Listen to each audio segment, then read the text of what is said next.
और आइए अब बात करते हैं प्रोफेसर गीतम तिवारी। आप रोड सिक्योरिटी एक्सपर्ट हैं। गीतम जी, आपका बहुत बहुत स्वागत। ये थैंक यू। बाल बाल बच गए ऋषभ पंत।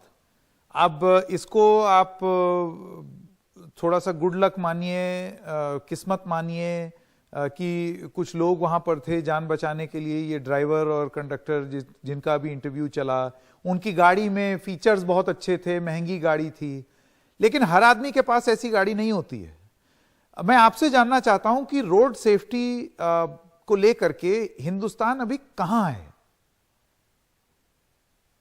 मतलब हिंदुस्तान मेरे ख्याल से तो अभी काफी पीछे है। अभी हम जो जैसे अगर हम बाहर के देशों से तुलना करें तो जो उनके यहाँ करीब करीब 100 साल पहले या 60-70 साल पहले जिस कंडीशन में थे, अभी हम लोग वहीं तक पहुंच पाए हैं।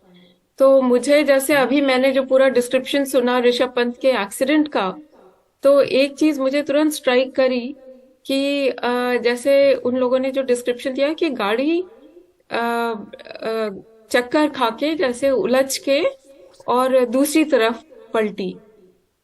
तो हम लोगों ने जितना भी रोड सेफ्टी ऑडिट किया है हाईवेज का, और बार बार ये हम लोगों ने एनएचएआई के ऑफिशियल से डिस्कशन किया है कि किसी भी हाई स्पीड रोड पर ऊंची मीडियन नहीं बना सकते हैं, किसी भी स्टैंडर्ड में नहीं लिखा हुआ है।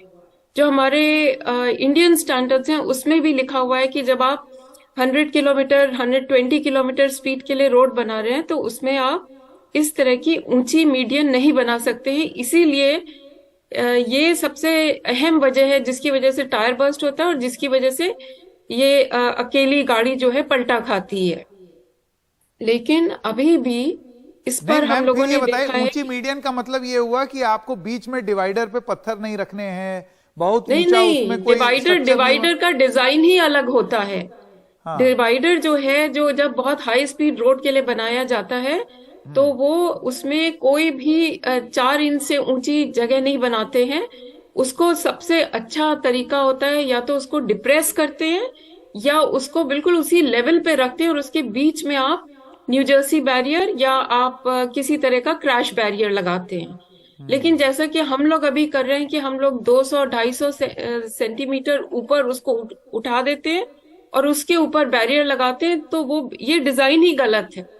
और ये हम लोगों ने ऑलरेडी काफी बार हाईवे अथॉरिटी से डिस्कस किया है कि ये गलत डिजाइन है, पर प्रोफेसर ऐसा साहब, नहीं ये कर तो जितने सकते। नए हाईवे बन रहे हैं सब ऐसे ही बन रहे हैं, ऊंचे ऊंचे उसमें अब बैरियर लगे हुए हैं। हाँ, तो अब जो है मेरे ख्याल से 3-4 महीने पहले मिनिस्ट्री ने नोटिफिकेशन निकाला है कि अब किसी भी नए हाईवे पे इस तरह के मीडियन नहीं बनेंगे। और हम्म। आपने देखा होगा शायद अभी यमुना एक्सप्रेसवे में उन लोगों ने डिजाइन चेंज करने की कोशिश करी है, वो भी ऑडिट के बाद। तो उन्होंने जो हाई मीडियन है उसको हटाया तो नहीं है, लेकिन उससे बिल्कुल लगा हुआ उन्होंने क्रैश बैरियर दोनों तरफ से लगा दिया है। हम्म।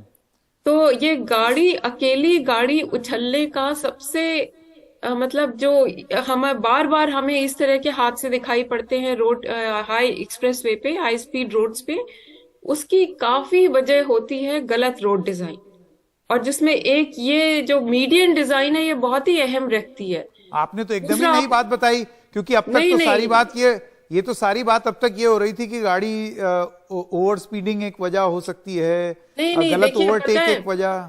आजकल क्या है, जैसे आपने स्टॉकहोम डिक्लेरेशन की बात करी, जी तो जी। उसमें सारे एक्सपर्ट्स और सारे ही स्टेक होल्डर्स ने ये माना है कि जो विजन जीरो या सेफ सिस्टम्स अप्रोच कहते हैं उसमें आप ये मान कर चलिए कि कोई ना कोई गलती जरूर करेगा। ड्राइवर जितना भी उसको आप जागरूक कहिए या उसको जितनी भी ट्रेनिंग हो, कभी ना कभी गलती हो सकती है। तो पूरी रोड डिजाइन हमें ऐसी बनानी है कि जिसने गलती करी है उसकी वजह से कम उसकी मौत ना हो और सीरियस इंजरीज ना हो।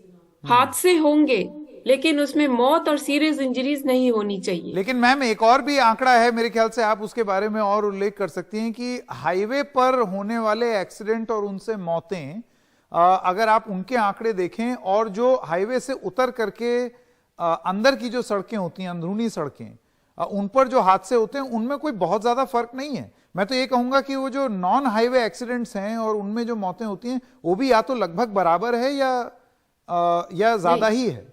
नहीं, तो मैं आपको अगर जैसे बताएं, देखिए अगर रेट देखें पर किलोमीटर, तो एक तो सबसे बड़ा दोनों में फर्क ये है कि जो हमारे एक्सप्रेस वेज पे हो रहे हैं उसमें 10 से 15% ही खाली पेडेस्ट्रियंस की डेथ होती है। ज्यादातर जो जिनकी मौत हो रही है या तो वो कार चालक हैं, या टू व्हीलर चालक हैं, या फिर बस या ट्रक के हैं। और इसमें सिंगल व्हीकल एक्सीडेंट्स हमें हाई स्पीड रोड पे बहुत ज्यादा देखने को मिलते हैं। लेकिन जो बाकी सड़कें हैं, जिनको आप कहिए एमडीआर कहिए, मेजर डिस्ट्रिक्ट रोड्स हैं, या स्टेट हाईवेज हैं, या नेशनल हाईवेज हैं, उस पे कम से कम 30 से 40% पेडेस्ट्रियंस की डेथ होती है, पैदल चलने वालों की। और इसी तरह 30 से 40 ये जो आपके टू व्हीलर्स हैं, मोटराइज टू व्हीलर्स, उनकी डेथ होती है। तो जी एक तो ये बहुत बड़ा फर्क है दोनों में। तो जो आप बता रहे हैं कि बहुत हाई एंड कार्स का फर्क तो मतलब भारत में इसमें बहुत कम पड़ेगा, क्योंकि जो लोग कार के अंदर हैं उनकी मुश्किल से पूरे टोटल में देखिए तो 10% डेथ्स ही जी। कार वालों की होती हैं। समय समय मैम थोड़ा सा कम है। एक मैं आखिरी सवाल आपसे पूछना चाहता हूं जल्दी से। ये देखिए, ये अक्सर देखा जाता है जब कोई सपोज मिडिल क्लास आदमी बेचारा बड़ी मुश्किल से बाइक से चार पहिए का सफर तय करता है, तो जब वो अपने मॉडल देखने जाता है तो उसमें जो अच्छे बढ़िया सेफ्टी फीचर वाले मॉडल हैं वो अक्सर महंगे होते हैं, हाँ, और तो ये उनको हाई एंड लग्जरी फीचर्स के साथ जोड़ करके सेफ्टी को भी बहुत महंगा कर दिया जाता है। और इस चक्कर में होता क्या है कि बेस मॉडल आदमी ले लेता है जिसमें ना तो अच्छा रेडियो होगा या कैसेट प्लेयर होगा, उसमें सेफ्टी के फीचर भी नहीं होंगे। बिल्कुल सही कहा आपने।